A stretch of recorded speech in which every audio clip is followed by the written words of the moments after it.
England और भारत पहले test match के पहले दिन भारत के गेंदबाजों का कमाल। जडेजा अश्विन के आगे हवा में उड़ गया अंग्रेजों का बेसबॉल। यशस्वी जायसवाल ने दिखाया कैसे खेला जाता है बेसबॉल। जी हां दोस्तों, दिखाएंगे इस वीडियो के माध्यम से भारत और इंग्लैंड के बीच खेले गए पहले टेस्ट मैच के पहले दिन का पूरा हाईलाइट विस्तार से। लेकिन दोस्तों, उससे पहले अगर आप भी यशस्वी जायसवाल को शानदार विस्फोटक बल्लेबाज मानते हैं तो दोस्तों वीडियो को लाइक कर चैनल को सब्सक्राइब कर बेल आइकन को ऑन करना बिल्कुल मत भूलिएगा। जी हां दोस्तों, भारत ने अंग्रेजों को हैदराबाद टेस्ट के पहले दिन 64.3 ओवर में 246 रनों पर समेट दिया। रविंद्र जडेजा ने 18 ओवर में 4 मेडन के साथ 88 और अश्विन ने 21 ओवर में 1 मेडन के साथ 68 रन देकर 3-3 सफलता हासिल की। अक्षर पटेल 13 ओवर में 1 मेडन के साथ 33 रन देकर 2 विकेट झटकने में कामयाब हुए, जबकि जसप्रीत बुमराह के हाथ 8.3 ओवर में 1 मेडन के साथ 23 रन देकर 2 सफलता लगी। दोस्तों, हैदराबाद के राजीव गांधी इंटरनेशनल स्टेडियम में इंग्लैंड ने टॉस जीतकर पहले बल्लेबाजी करने का फैसला किया था। जैक क्रॉली और बेन डकेट ने जसप्रीत बुमराह और मोहम्मद सिराज के सामने आक्रामक शुरुआत की। मोहम्मद सिराज ने शुरुआती 4 ओवर के स्पेल में 7 की इकोनॉमी से 28 रन उड़ा दिए। बुमराह ने 4 ओवर में 12 रन खर्च किए। मुकाबले से पहले ही विकेट को रैंक टर्नर कहा जा रहा था और अश्विन ने भारत को 12वें ओवर में पहली सफलता दिला दी। 12वें ओवर की 5वीं गेंद 87.9 किलोमीटर प्रति घंटे के साथ इन ड्रिफ्टर थी, जो आर्म के सहारे सीधी रह गई। डकेट को लगा गेंद स्पिन करेगी। गेंद बल्लेबाज के फ्रंट पैड पर लगी। बेन डकेट ने रिव्यू लिया, जहां गेंद लेग स्टंप के ऊपरी हिस्से को छूती हुई नजर आ रही थी। इंग्लैंड का रिव्यू तो बच गया, लेकिन उसे पहला झटका भी लग गया।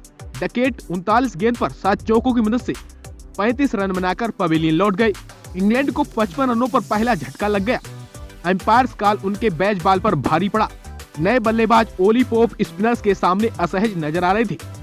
रविंद्र जडेजा ने 15वें ओवर की चौथी गेंद cast up on off stump पर रखी। पोप ने हार्ड हैंड के साथ ड्राइव करने का प्रयास किया। बल्ले का मोटा किनारा स्लब में तैनात रोहित शर्मा के हाथों में चला गया। पोप ने 11 गेंद खेलकर बनाया 1 और अंग्रेजों को 58 रनों पर दूसरा झटका लग गया। और दोस्तों, इसी ओवर की अंतिम गेंद पर जो रूट ने लेग स्वीप खेलने का प्रयास किया। गेंद पैड से टकराई। भारत ने रिव्यू लिया, लेकिन रिव्यू में साफ नजर आ रहा था गेंद बल्ले से लगने के बाद पैड पर लगी थी। भारतीय टीम ने अपना पहला रिव्यू खो दिया। अश्विन के 16वें ओवर की पहली गेंद पर क्रॉली डाउन द ग्राउंड आकर बड़ा शॉट खेलने का प्रयास कर रहे थे। मिड ऑफ पर डैब लगाकर मोहम्मद सिराज ने बेहतरीन कैच पकड़ लिया। इंग्लैंड को 60 रनों पर तीसरा झटका लग गया। लंच तक पहले सेशन में इंग्लैंड ने 3 विकेट के नुकसान पर 108 रन बनाए थे। लंच के बाद सबसे पहले अक्षर पटेल ने जॉनी बेयरस्टो को आउट करके उनका खेल खत्म कर दिया। अक्षर के 33वें ओवर की चौथी फुलर लेंथ गेंद मिडल स्टंप पर थी। बेयरस्टो ने डिफेंड करने का प्रयास किया, लेकिन गेंद टप्पा खाने के बाद घूमी और top of the off stump से जा लगी। बेयरस्टो ने बनाए 37 और चौथे विकेट के लिए 61 रनों की साझेदारी टूट गई। इंग्लैंड को 121 पर चौथा झटका लगा। रविंद्र जडेजा के 36वें ओवर की तीसरी गेंद पर जो रूट ने स्वीप शॉट खेलने का प्रयास किया। गेंद की लेंथ स्वीप शॉट के लायक फुलर नहीं थी। Top edge shot fine leg पर जसप्रीत बुमराह के हाथों में पहुंच गया। रूट ने 60 गेंद खेलकर 29 रन बनाए और 125 पर इंग्लैंड की आधी टीम पवेलियन लौट गई। अक्षर पटेल के 43वें ओवर की 5वीं गेंद टप्पा खाने के बाद ऑफ स्टंप के बाहर निकली। बेन फोक्स ने हार्ड हैंड्स के साथ बड़ा शॉट खेलने का प्रयास किया, लेकिन केएस भरत ने विकेट के पीछे सिंपल कैच पकड़ लिया। फोक्स ने रन बनाए 4 और इंग्लैंड का स्कोर हो गया 6 विकेट के नुकसान पर 137। बुमराह के 49वें ओवर की तीसरी ऑफ कटर पर रेहान अहमद ने ड्राइव करने का प्रयास किया। बल्ले का अंदरूनी किनारा केएस भरत ने ड्राइव लगाकर पकड़ लिया। 24 गेंद पर 2 चौकों और 1 छक्के की मदद से 23 रन बना चुके टॉम हार्टली को रविंद्र जडेजा ने 55वें ओवर की अंतिम गेंद पर बोल्ड कर दिया।